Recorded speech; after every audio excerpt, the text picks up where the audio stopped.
घे पाणी घे पोत. काय झालं रे बाप?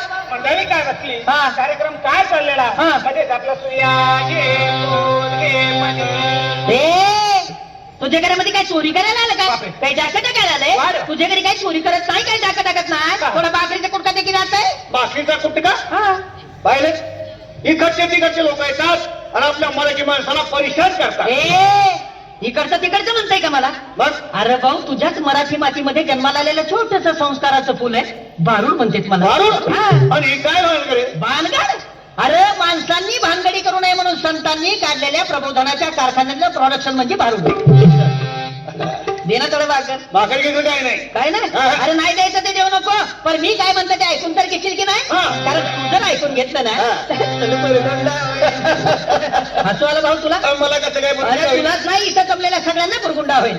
या बुरगुंडा म्हणजे तुला काय वाटलं? मुलं बाळ अरे भाऊ, पुरगुंडा म्हणजे लेकरं बाळा नाही. अरे बाबा, पुरगुंडा म्हणजे आमचं भाषेमध्ये पुरगुंडा या शब्दाचा अर्थ आहे ज्ञान. तुला ज्ञान होईल की 4 युगाने 10 अवतार आमच्या तरध्यामध्ये असतात. तुझे आहे तुझं पाशी, परंतु तू जागा चुकलास आणि तीच चुकलेली जागा दाखवण्यासाठी संतांनी ग्रंथांचं भारुडांचं वाङ्मयांचं निर्मिती केलेलं आहे. भाऊ मला सांग, एखाद्या वेळी ग्रंथ जुनं झालं, त्याचा दुसरा आवृत्ती काढतायत, भारूड जर फाटायला लागलं त्याचा झेरॉक्स करून ठेवतायत. परंतु मला सांग भाऊ, ज्या ग्रंथांचा संस्कार करून देण्यासाठी या नरध्याची प्राप्ती आम्हाला परमात्माला करून दिली, या नरध्याचं झेरॉक्स मशीन झालं का रे भाऊ तयार? नाही नाही म्हणून म्हणतोय मी की तू जर माझं ऐकलं ना तर बुरगुंडा होईल वैयाने.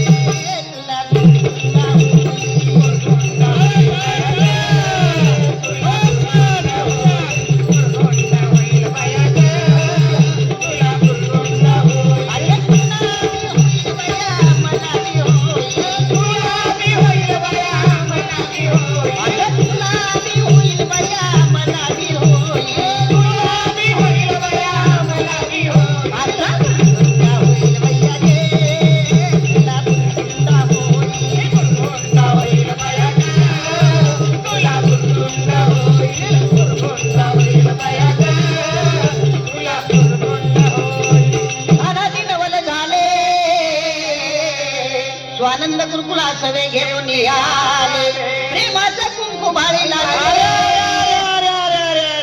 काय झालं रे भाऊ? ए बाई काय झालं? तुला तिथं कुंकू विकायला आली काय? मग आता कुंकू नाही ऐकणार तर काय वाटतंय तुला? आमच्या माता बहिणी तू कुंकू लावत नाही. आमच्या या आया बहिणी आता कुंकू नाही अजिबात नाही. लावत. काय लावते मग? जसा साडीचा रंग तसा टिकलीचा रंग. मग मॅचिंग म्हण ना. हा, matching. मॅचिंग. जसं साडीचं रंग रंग तसं टिकलीचं रंग यालाच मॅचिंग म्हणतात ना बा. हा. पण खरं सांग भाऊ, या वरच्या रंगांचं मॅचिंग तर कधीही करता येईल, परंतु संसारामध्ये खरं आनंद खरं सुख भोगायचं असेल तर नेचर मॅचिंग असं वाचा नाही वाटत. नेचर मॅचिंग असेल तर या वरच्या रंगांना महत्व आहे. मी म्हणत नाही आहे माझं कुंकू लावून तुझं टिकली लावू नको, परंतु टिकलीच्या रूपानं सौभाग्याचं दान किती ठिकाणी वाटत फिरतं आमचं माऊली. किती ठिकाणी? अरे भाऊ, सकाळी उठलं, बाथरूम मध्ये गेलं, बाथरूमची भिंत सौभाग्यवती भव. बाहेर आलं, आरशा पुढे बसलं, आरसा सौभाग्यवती भव. मी म्हणत नाही आहे माझं कुंकूला, परंतु कुंकू लावण्याच्या पाठीमागं काहीतरी शास्त्रीय कारण. कुठं लावलं जाते कुंकू? कुंकू हे कपाळावर लावलं जातं. अरे भाऊ, कपाळावरच लावलं जात आहे, परंतु आग्नेय आणि ब्रह्मरंध्राच्या मधोमधचे पेट्युटरी ग्लॅन्ड आहे, ज्याच्यावरती कुंकू लावल्यामुळे आमच्या महिलेचं मानसिक संतुलन कायम राहते. कारण महिलेचा मेंदू अतिशय संवेदनाक्षम असते आणि महिला मेंदूच्या संवेदना कायम राखण्याचं रडारचं काम ते कुंकू करतंय. म्हणून म्हणताय कपाळावर कुंकू लाव, कारण कुंकू हे चिंचोका आणि हळदीपासून बनलेलं असतंय.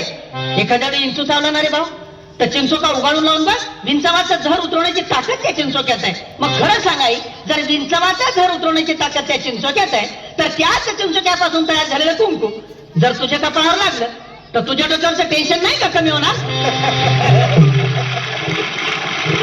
बघ आई बघ बघ, तुला कुंकू लावायचं सांगितल्याबरोबर पुरुषांनी टाळ्या वाजवायला सुरुवात केलं. पण पूर्वीच्या काळी आमच्या पुरुषांना बी शेंडी होता ना रे भाऊ.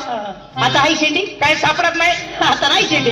शेंडी शेंडी म्हणजे काय? शेंडी म्हणजे हा शेंडी म्हणजे लांब केस. हे भाऊ, शेंडी म्हणजे लांब केस नाही. मग? अरे बाबा, शेंडी म्हणजे माणसाच्या मेंदुरूपी टीव्ही मध्ये सद्विचारांचं प्रक्षेपण करणारा अँटिना. आता ते अँटिनाच राहिलं नाही तर कसं रिमिक्स घुसणार नाही बाबा. आणि विशेष म्हणजे पुरुषांच्या त्या शेंडीरूपी अँटिनाद्वारे पुरुषांच्या डोक्यामध्ये फक्त एकच चॅनल चालतंय. कोणतं? ओनली मुंबई दूरदर्शन. म्हणजे पुरुषाला एकच काम असतंय की नाही, महिनाभर ड्युटी करणे आणि महिन्याचा पगार एका तारखेला घरामध्ये आणून बायकोच्या हातामध्ये द्या. पण त्या आणलेल्या पगाराचं जीवनभराचं व्यवस्थापन आमच्या याला करावं लागतंय. आणि ते व्यवस्थापन करताना घराचं घर पण राखताना मला सांग आई, तुझ्या डोक्यामध्ये किती प्रकारचे चॅनल चालते? लेकरांचं संगोपन आहे, मुलांचं शिक्षण आहे, मुलींचं शिक्षण आहे, सासू सासऱ्याची सेवा आहे, घरामध्ये असते तर हे सगळे चॅनल तुझ्या डोक्यामध्ये व्यवस्थितरित्या प्रक्षेपित होण्यासाठी तुझ्या डोक्यावरचा हा जो केसांचा आंबाडा आहे ना ताई, हा डिश अँटिना आहे. आता मला सांग, या डिश अँटिनाच्या काड्या जर ब्युटी पार्लर मध्ये जाऊन तू कमी केल्या तर तुझ्या मेंदुरूपी टीव्हीच्या पडद्यावर मुंग्या नाही काय ना? मुरगुंडा होईल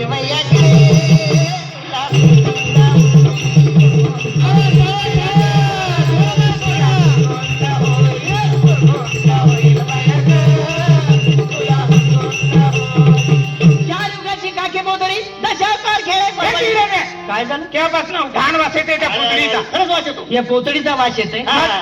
अरे भाऊ, ही पोतडी नाही. अरे ही पृथ्वी आहे. हा. हे रंगीत रंगीत तुकडे आहेत नाही, अनेक प्रकारचे देश वा. आहेत, पण ही पृथ्वी हा. आहे. मला बी सोंग नको समजू. हा. हे तुम्ही आम्ही जे आहेत ना आजकालचा मानव, ते मी आहे. बरोबर. आणि तुमच्या प्रत्येकाच्या घरामध्ये ज्या लेकरांनी जन्म घेतला ते उद्याचं भवितव्य हे आहे. अरे बाबा, माणसाला सुरक्षित ठेवण्यासाठी पृथ्वीवर पूर्वीच्या काळी डोंगर होते, नद्या होत्या, पशु होते, पक्षी होते, प्राणी होते, पण माणसानं स्वतःच्या सुखासाठी या पृथ्वीला सगळंच सगळं बर्बाद करून टाकले. ती बर्बादी म्हणजेच माणसाची बर्बादी आहे. म्हणून तुला सांगतोय, आज तुझे काही कमवतोय ना ते याच्यासाठीच ना रे बाबा. बरोबर. याला चांगलं राहायला घर मिळावं, याला चांगलं सुख मिळावं, याच्यासाठीच ना. पण उद्या मला सांग, तुझ्या स्वतःच्या आतताईपणामुळं जर या लेकराला उद्या शुद्ध हवा नाही मिळाली, शुद्ध पाणी नाही मिळालं, श्वास घ्यायला एक सुद्धा हवेचा कण नाही मिळाला, मला सांग वारशामध्ये तू याला काय देणार आहे? म्हणून सांगते मी, तुला जर सुरक्षित राहायचं असेल तर पर्यावरणाचं रक्षण करण्यासाठी एक तरी झाड लाव. हा ईशाचे कोण सांगितलं? एका जनार्दनी आनंद झाला, संती जय जयकार केला, हा शकून बोल बोला, तुला होईल वैयक्तिक.